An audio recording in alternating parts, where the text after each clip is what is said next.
줌 회의를 시작하겠습니다. 오늘 줌 회의의 타이틀은 최근 여러분들이 잘 아시다시피 행정안전부가 노인요양설에 재산세, 취득세를 감면하고 있는데 그 감면하는 거에 대해서 추징을 한다는 소문이 많이 돌고 있습니다만 그 이유는 행정안전부가 유권 해석을 잘못해가지고 그 결과 지금 장교양 전반적으로 혼란이 일고 있는 것 같습니다. 여기 타이틀에도 나와 있는 것처럼 설치자와 시설장이 일치하지 않기 때문에 설치자가 소유하고 있는 부동산을 직접 사용한다고 볼 수 없다. 이제 그런 그 유권 해석을 살펴보면 설치자가 시설장에게 장교양기관으로 지정받은 노인요양서를 위탁 경영하게 했다거나 전문 경영인을 두고 운영했다. 그렇기 때문에 1년 이내 직접 사용을 하지 않은 부동산 취득세 감면분에 대해서 또는 제척기간이 보통 5년인데 제척기간 동안 재산세 감면 받은 것들에 대해서 추징 과세 예고를 하겠다는 내용입니다. 그래서 공공정책 시민감시단 장교양 전문가 자문단에서는 이미 한 달에 걸쳐서 이 문제에 대한 어떤 측면이 행정안전부가 유권 해석에 오류를 하고 있는지를 간단하게 살펴봤습니다. 그래서 이미 행정안전부에는 그런 내용이 전달이 되어 있습니다. 그래서 전반적으로 짧은 시간이지만 내용을 전반적으로 살펴보겠습니다. 첫 번째는 과세 예고 통제 주요 내용은 행정안전부가 앞서 말씀드린 그런 유권 해석을 하게 했다가 경기도청에게 연락을 해서 경기도청이 합동조사반을 구성을 실사를 해가지고 그 결과를 경기도 관내 5개 시군구 남양주, 고양시, 부천시, 화성시 또 한 군데가 어디 있죠? 그 5개 도시에 대해서 실사를 해가지고 그 결과를 설치자와 시설장이 다른 노인요양설에 과세 예고 통지를 한 것입니다. 그래서 어떤 경우는 취득세만 관련되어 있는 분도 있고 취득세, 재산세 또는 재산세만 관련된 분들도 있는 것 같습니다. 그 과세 예고의 핵심적인 내용은 취득일로부터 1년이 경과할 때까지 해당 용도로 직접 사용하지 않은 부동산에 대한 취득세 감면분 추징과 더불어서 제척기간 5년에 걸친 재산세와 재산세라는 건 토지하고 건축물 있죠. 감면분을 추징하며 과세예고 통지서를 받은 날로부터 30일 이내에 납부를 하든지 과세 전 적부심사 청구를 하라는 그런 내용이고 그 다음 그런 적부심사 청구가 기각이 되면 의견서 제출과 조세를 이제 정상적으로 행정구제로 들어가는 그런 방법으로 진행하고 있는 것 같습니다. 그러면 행정안전부가 과세 예고를 통한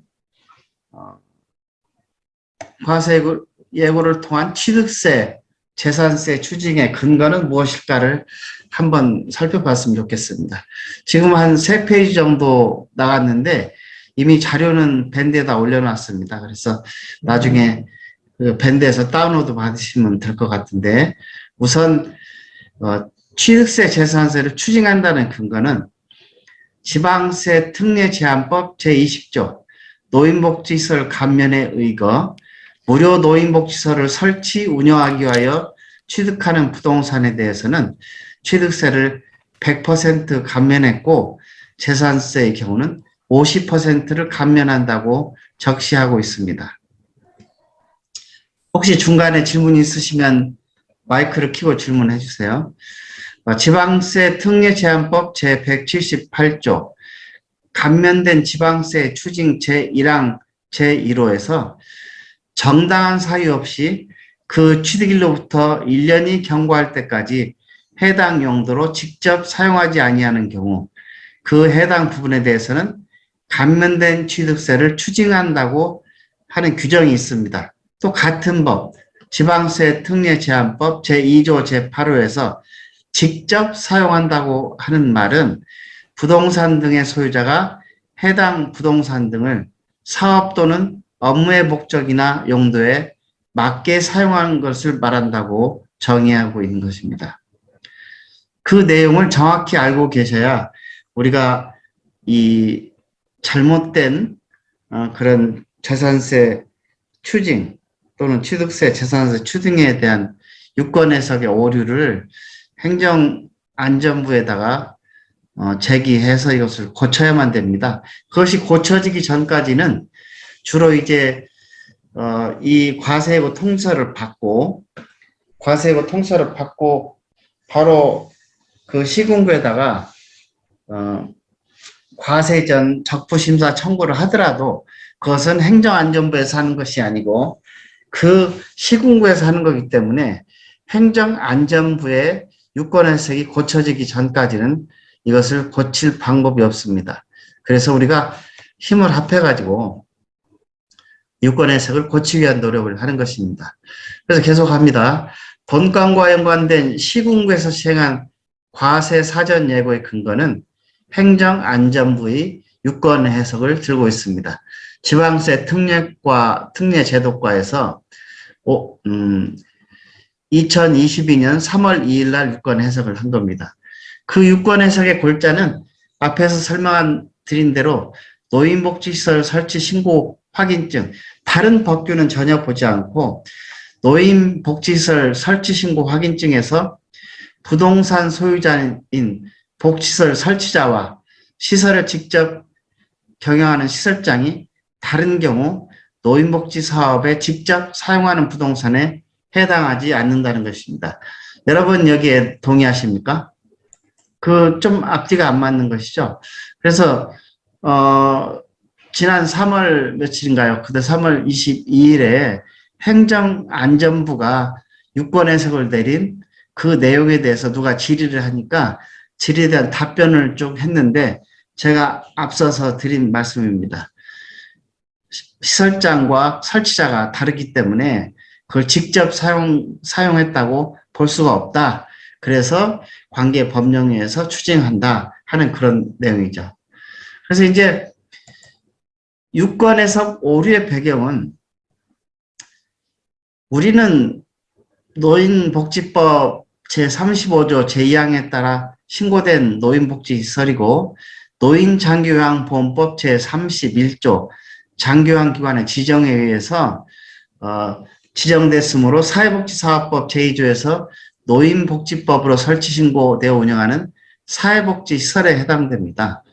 그런데 이제 아까 그림에 설명드린 대로 경기도 지방세 합동조사 결과 설치자와 시설장이 상이한 것이 확인되었고 이는 노인복지 사업에 직접 사용하지 않은 것이 사실로 판명되었다고 이제 거기서는 얘기를 합니다. 판명되었기 때문에 감면받은 지방세를 추진한다고 설명하고 있는데 행정안전부 유권에서 오류의 핵심 쟁점은 노인복지시설 설치 신고 확인증에서만 보고 이것을 시설장과 설치자가 다르다고 하는 것이기 때문에 부동산 소유자인 복지시설 설치자와 시설을 직접 경영하는 시설장이 다른 경우 직접 사용하는 부동산에 해당되지 않는다. 그래서 그 설치자와 시설장이 다르다는 사실은 설치자가 시설장에게 위탁 경영을 맡겼다거나 전문 경영인을 고용하여 원래 설치 목적을 위반해서 설치자가 직접 사용하지 않은 부동산으로 해석된다고 하는 것이죠. 상당히 탁상공론적인 그런 발상입니다. 그래서 유권 해석 오류의 쟁점 진입 파악을 위한 접근의 방법은 저희 공공정책 시민감시단 전문가들이 하는 방법은 첫 번째, 노인의료복지시설의 설치 신고되고 장기요양기관으로 지정돼 운영 중인 노인요양시설의 설치자와 시설장의 통념적 정의와 역할을 이해하고 노인복지시설의 설치 근거법인 노인복지법 시행규칙과 장기요양기관이 지정돼 운영되는 노인장기요양보험법, 동법 시행령, 동법 시행규칙에 나타나는 설치자와 시설자 역할을 제대로 파악을 해보면 이게 유권 해석이 제대로 된 것인지 제대로 되지 않은 것인지 알 수 있을 것이라는 겁니다. 여러분 동의하시나요? 지금 마이크를 꺼놓고 계시기 때문에 동의하지는 않으셔도 됩니다만 이제 하나하나 살펴보겠습니다.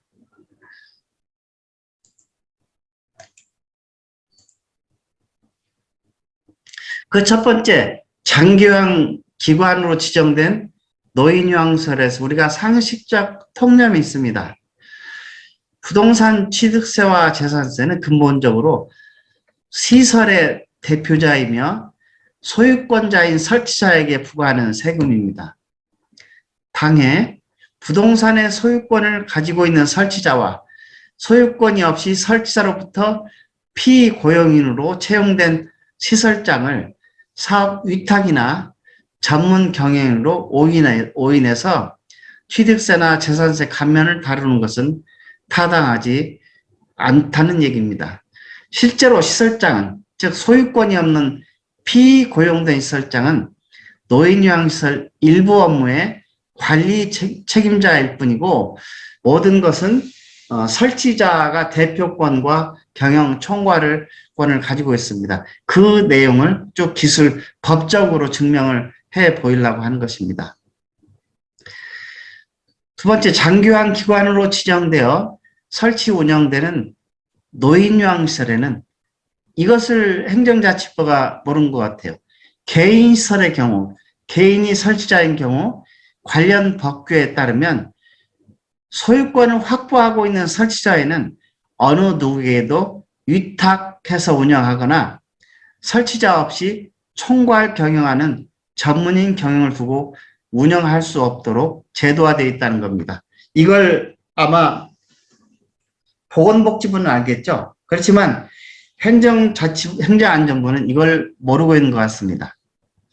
다만 국가나 지방자치단체가 설립한 국공립 노인요양시설의 경우에는 소유권 없이 부동산을 임대해서 설치할 수 있고 운영은 사회복지법인 및 비영리단체, 사회적 협동조합에 위탁할 수 있다고 법에 근거를 하고 있습니다. 여러분 이건 이해를 하고 계시죠?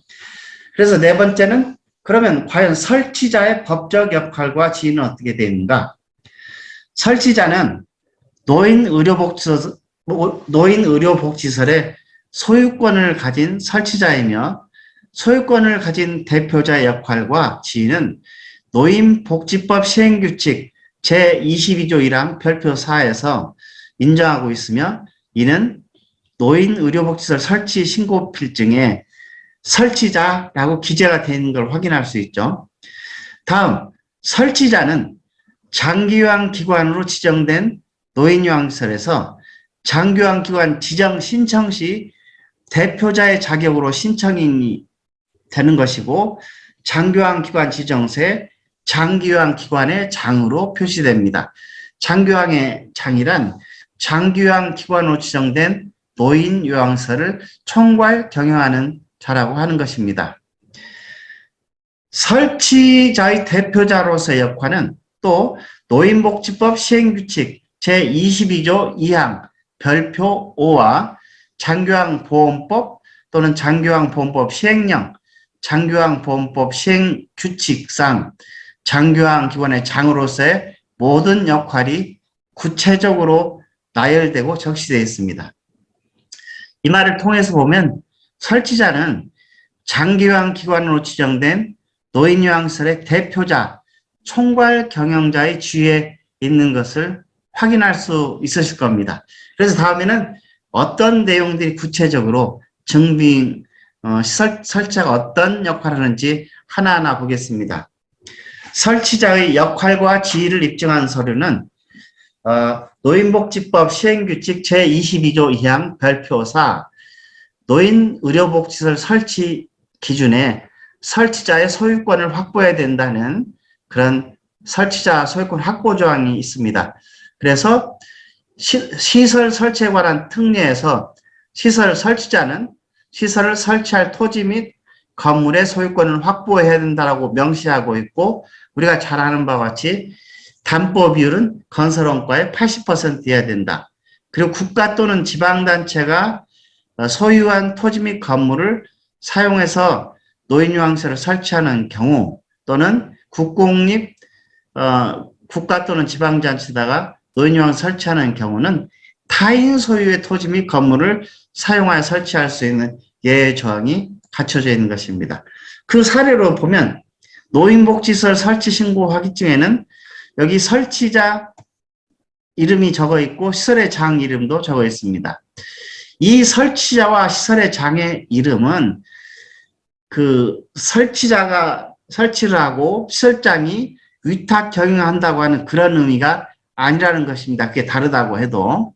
그 다음에 실제로 이 장교환 기관 지정서는 옛날에 요양보험이 설치되기 전에는 의료복지 설치 신고서만 있으면 됐죠. 그런데 장교환보험이 되면서 그 당시 이미 이전에 노인의료복지 설치 신고서를 가지고 설치해서 운영하는 요양시설이 있었기 때문에 이 노인복지시설 설치 신고하기증은 그대로 인정하고 장교환기관 지정서를 별도로 지정을 받도록 했는데, 이 장교환기관의 장은 바로 노인복지 설치 신고증의 설치자이라는 겁니다. 그래서 설치자가 대표자이고 장교환기관은 바로 설치자인 대표자. 대표자가 뭡니까? 장교환의 장은 장교환기관으로 지정된 노인요양시설을 모든 청구할 경영하는 자라고 하는 것은 법적인 문서가 됩니다. 이해되십니까? 그 다음에 노인복지법 시행규칙 제22조 2항 별표 5에서는 관리 책임자인 시설장의 역할과 설치자의 역할이 구분이 되어 있습니다. 주로 건강, 의료 관련된, 그 다음에 급식, 생활, 주거 관련된 일은 관리 책임자인 시설장이 관리하도록 돼 있고, 그 밖에 회계라든지 보증금 수납, 회계, 장부관리, 대관 업무, 예를 들어서 대관 업무라는 것은 보건복지부나 국민건강보험공단 또는 지방자치단체, 그 외 보험사, 이렇게 많은 대기관들에서 설치자가 대표자 역할을 합니다. 예를 들면 법정 소송이 되었을 때 항상 원고나 피고는 모두 설치자이지 시설장이 아니고, 또 그 안전사고가 생겨서 손해배상의 책임도 설치자에게 책임이 있지 시설장의 책임이 있는 것이 아닙니다. 그럼 민사상의 법적 쟁송에 있어서도 대표자, 설치자가 책임 있는 거고, 또 종사자의 채용, 근로계약, 해고, 광고나 홍보 모두 설치자의 책임으로 역할을 하게 되는 것입니다.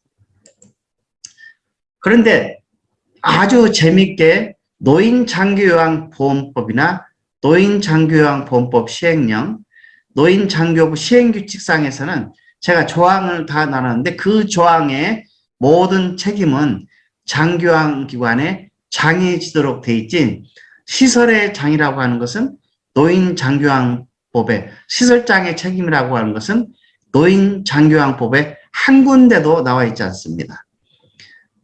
자, 이런 내용을 보면 또 하나 증명할 게 있군요.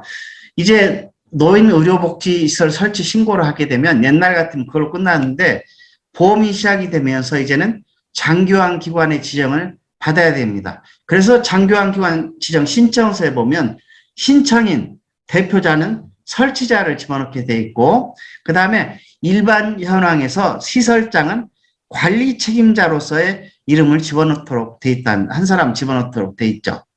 그리고 바로 장교환 기관 지정서는 장교환 지정 신청서에 신청인 대표자의 이름이 장교환 기관 지장에 장교환 기관의 장에 이름이 오르면서 올라가 있습니다. 다시 말하면 노인의료복지 설치 신고서에 설치자와 시설장이 그 경영에 비교가 되는, 그러니까 설치자가 하든지 시설장이 하든지 전문 경영을 하든지 위탁 경영에서 그런 걸로 하는 것이 아니고, 시설장의 역할, 설치자 역할과 시설장의 역할이 분명히 구분되어 있으면서, 다만 설치자가 시설장의 자격 요건인 의사, 간호사, 사회복지사, 또 한의사 등이면 직접 설치자가 시설장을 할 수 있고, 자격을 가지고 있지 않다면 자격을 가지고 있는 자를 시설장으로 피고용이란 시설장이 근로계약서를 체결하여 채용한 관리 책임자를 채용한 것에 불과하다는 것입니다. 왜냐하면 장교환 기관 지정에 만약 그런 의미라면 장교환 기관의 장에 설치자, 시설장이 들어가 있어야 되고 하죠. 그런데 장교환 자는 반드시 설치자가 되는 것입니다. 설치자. 자, 반면에 이제 시설장의 법적 역할과 지위는, 시설장의 지위는 노인의료복지시설 설치신고 필증에 시설장으로 표기되어 있고, 시설장은 역시 노인복지법 시행규칙 제22조 2항 별표 5에 노인의료복지시설의 운영 기준이라고 하는 곳에서 노인의료복지시설의 입소자 건강관리 책임자로서 의사, 간호사, 사회복지사, 한의사의 자격을 갖춘 자가 수행할 수 있다라고 분명히 나와 있습니다. 그래서 동법에 나타난 시설장의 구체적 업무는 어르신의 건강관리, 급식위생관리, 운영 규정의 재개정 및 운영 규정의 준수, 입소자 기거관리 등 입소자와 관련된 생활관리, 건강관리 또는 주거관리 책임을 담당하고, 그 외에는 모두 설치자의 책임으로 되어 있다는 거죠. 설치자가 상기 3항과 같은 자격을 갖추고 있으면, 2항이죠. 2항과 같은 자격을 갖추고 있으면 설치자의 자격과 더불어 시설장의 직책을 수행할 수 있습니다. 다만 설치자가 상기 3항의 2항이죠. 여기서는 상기 2항의 자격을 갖추고 있지 않으면 설치자는 2항의 자격을 갖춘 의료인을 피고용으로 채용해야 하며, 시설장은 관리 책임자 역할을 수행하게 된다는 것입니다. 장교환 기관 지정 시 장교환 기관 지정 신청서에 시설장은 인력 배치 기준상 관리 책임자 역할을 수행한 것으로 분명히 나타나고 있죠. 그 다음에 앞서 설명드린 대로 장기요양법과 동법 시행령, 동법 시행규칙에서 별도 시설장의 역할은 전혀 등장하지 않습니다. 결론적으로 시설장은 소유자이며 대표자인 설치자와 근로계약을 체결한 피고용인으로서 관리 책임자의 역할을 수행할 뿐이라는 것이죠. 이해가 되십니까? 이렇게 분명하게 나와 있는데도 행정안전부는 이런 것을 단지 의료복지 설치 신고증만 보고 결정하는데, 시설장의 역할과 지위를 입증하는 두 번째 서류는 여기 노인복지법 시행규칙 제22조 2항 별표 5에 자세하게 이렇게 나와 있죠. 어르신의 건강관리, 급식관리, 운영규정, 시설운영, 입소자의 기거, 각종 프로그램 등 교육 등 사업의 실시, 이것은 시설장이 하는 일이다. 시설장이 관리 책임자로서 하는 일이다라는 겁니다. 그래서 이제 설치자와 시설장의 법적 역할과 지위를 검토해 보면, 설치자는 소유자이며 대표자로서 총괄 경영을 수행하고 있고, 시설장은 설치자와 근로계약을 체결하고 노인복지시설 또는 장교환기관의 장기요양기관의 여기서 시설장은 관리 책임자가 되는 거죠. 설치자는 소유자이며 대표자로서 총괄 경영을 수행하고 시설장은 관리 책임자이다. 장교환 기관으로 지정된 노인요양시설에서 시설장은 설치로부터 위탁 경영을 받거나 전문 경영을 하는 자가 아니며 건강 및 의료 등 특정 분야의 관리 책임자에 불과하다. 어떤 경우입니까? 시설장과 그 설치자가 다른 경우, 일치하지 않는 경우에는 그렇다는 얘기죠.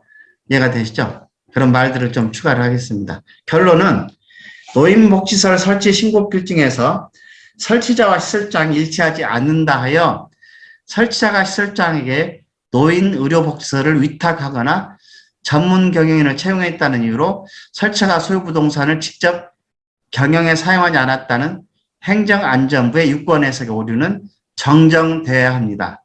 그 다음에 잘못된 유권해석으로 인해 법에 따라 합법적으로 감면된 부동산의 취득세와 재산세 추징을 위한 과세이고 통지는 취소돼야 하며 발생해서는 안 되는 국가적 차원의 오류로 사회적 혼란을 야기한 행정안전부의 담당 책임자는 응분의 처벌을 받아야 될 것입니다. 라고 결론을 내고 있습니다.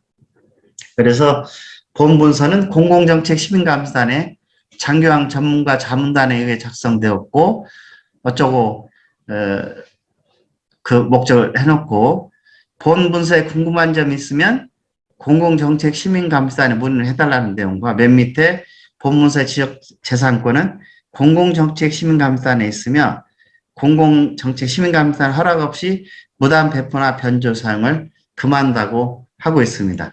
자, 이렇게 뭐 짧지만 제가 그 여러분들 변호사라든지 그런 분들의 의견을 달아가지고 정리를 해놓은 겁니다.